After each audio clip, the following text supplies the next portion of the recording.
نن په سټیج باندې موجود د قومي وطن پارټۍ ډېر زیات قدرمن عزتمن مشران او ماته مخامخ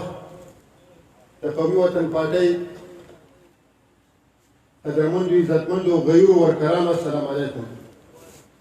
په ټول ناول زه د خپلې حلقې د کارکونانو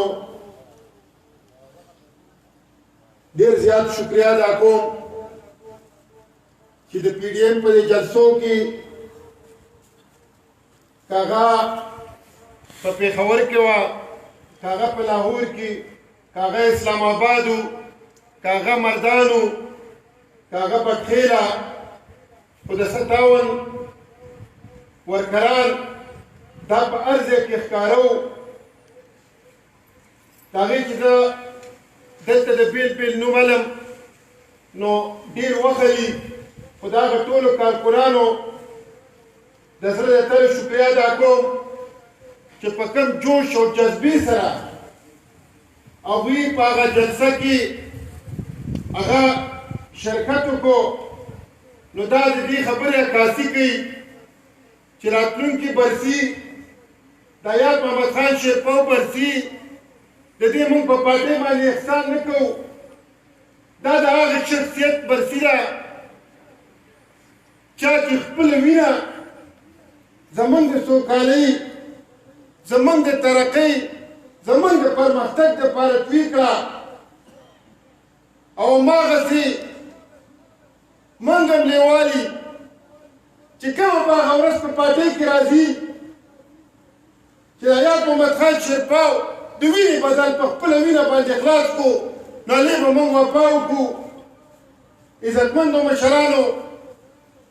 بعضې وخت کې ډېر زیات افسوس هم راشي، سوشل میډیا راغلې ده، خو ګیله هم وشي د هغه مشرانو نه وشي چې کومو مشرانو خپلو کشرانو ته د هغه ستړي وخت، د هغه سخت وخت، هغه د زولنو د وخت، هغه د غلامۍ د وخت هغه کیسې خپلو کشرانو ته نه دي کړي. دا یې ورته نه دي ښودلي چې بچیا چې نن زما دا حیثیت دی، نن که په دې علاقه کې زه د شپږ تجربه پټي مالک یم، نن که په دې علاقه کې زه د یو روزګار مالک یم، نن که په دې علاقه کې زه د یو حیثیت ژوند تېروم، نو دا د هغه حیات محمد خان شیرپو د وینې قرباني وه. هغه وخت خپلو کشرانو ته دغه مشرانو نه دی ښودلی چې بچیا چې په هغه وخت کې زمونږ وجود چا نه برداشت کو، د انسانیت په نظر راته چا نه کتل. نو زه هغه کشرانو ته ویم چې کم از کم هغه مشرانو سره کښېنئ او کم از کم په سوشل میډیا باندې د افطاب خان موازنې چا سره مه کوئ. آیا د افطاب خان د موازنې په دلګه کې څوک شته؟ تاسو ما ته وښایئ.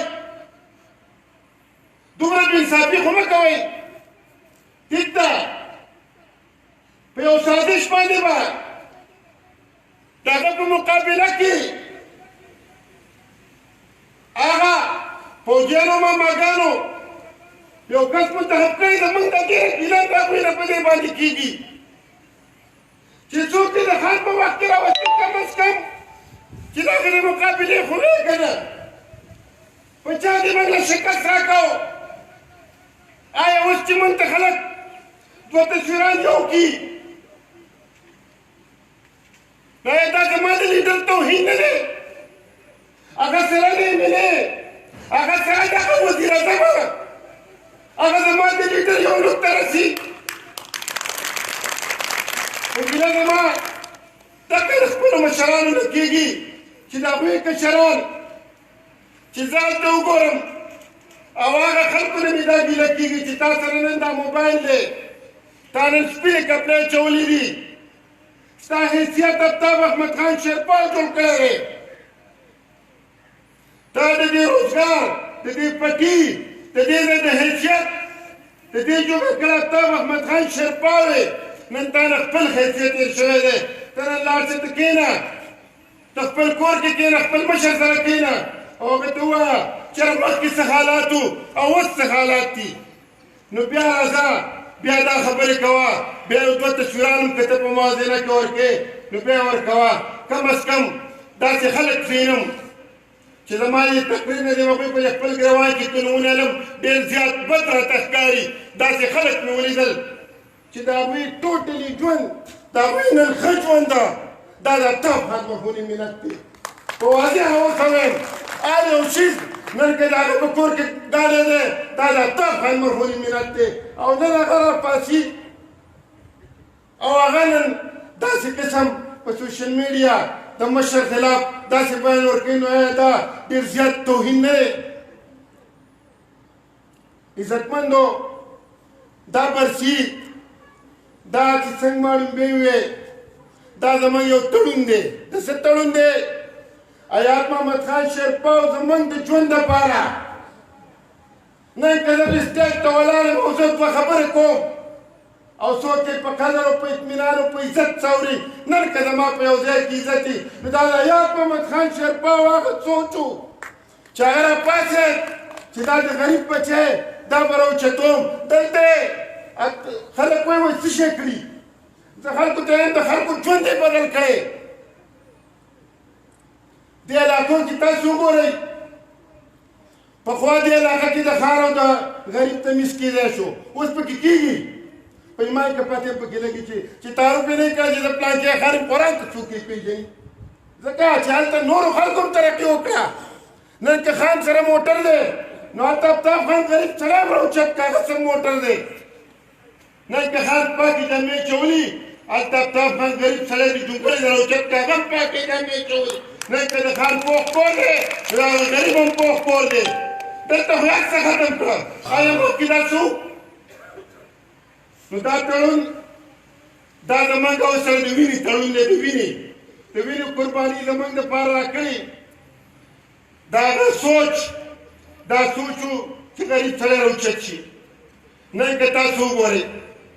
په دې حلقه کې د ایاز محمد خان شیرپا نه مخکې سیاست چا پېژانده سیاست په یو څو خاندانونو باندې تقسیم و په یو څو چا سوچ هم نشو کولی نور په یو څو خاندانو باندې تقسیم و او په هغې کې ایاز محمد خان شیرپا راپاڅېد او د خطې د سیاست یې بدل کړ د خپلې وینې قرباني ورکړه خو ما ورته له شعور راکړه ما ورته له مقام راکړه آیا موږ نن دونه نشو کولی چې په کال کې یو ورځ د هغه برسي او هغه به موږ راځو او بیا یې موږ ته وایي تجویز داسې زموږ نوې برسي نه ده دا میټینګونه دا زموږ هسې یو تسلسل کوو د هغې لپاره چې یو داسې دغه راشي یعنې زه دا وایم چې ملي رهبر وایي چې په پلانکۍ ورځ په سوشل میډیا باندې او بغیر د ګاړو د هر څه چې په دې ورځ برسي ده نوم دومره خلک به راځي د خیر سره ځکه چې دا احسان دا موږ په چا نه کوو دا موږ په خپل ځان باندې کوو انشاءالله د تجویزونو مطابق مفتي صاحب ته دا وایم چې برسي زموږ خراب وي د سټیج نه خراب وي تاسو بیا ووایئ چې څوک به نه خېږي بیا پکې چې ګورو بس پکې بېشماره پکې د هغې لپاره داسې یو دې ځله واضح یو دغه جوړ کړئ هېڅ ضرورت نشته سټیج ته هلته خان چاته نه ښکاري بیا څنګه زموږ سوشل میډیا والا هغه موبایل والا هم دا چلو کړي چې بیخي هغه مخه ونیسي چې یو سید نه کوریج کېږي چې خان چاته نه ښکاري او وینې نه ایسته بس تنګ شي اخره کې راروان شي چې خان چاته ښکاري مړه د افتاب خان مخکې چاته ښکاري د هغه له خوا نه څوک روانېږي سوال نه پیدا کېږي خو چې نه یې مجبوري بس و یاره نه ښکاري راته نو دا زه وایم چې بلکل هغه دغه کلیر ورسره د حلقو چیرمینان چې په خپله حلقې جلوس څنګه راشي چې جلوس کې ناست او کومو کسانو ته چې ګاډي حواله شي دا ګاډي نه دا هم څوک رانه کوي هم یو ورکړي تکړه ورکړي هغه د هغې کسان چې هغه خپلو کوم کسان چې هغه سره ګاډي کې راغلي چې هغه سره ناست دي نو هغې سره به داسې یو سیستم جوړیږي چې کم از کم زما د تجربې مطابق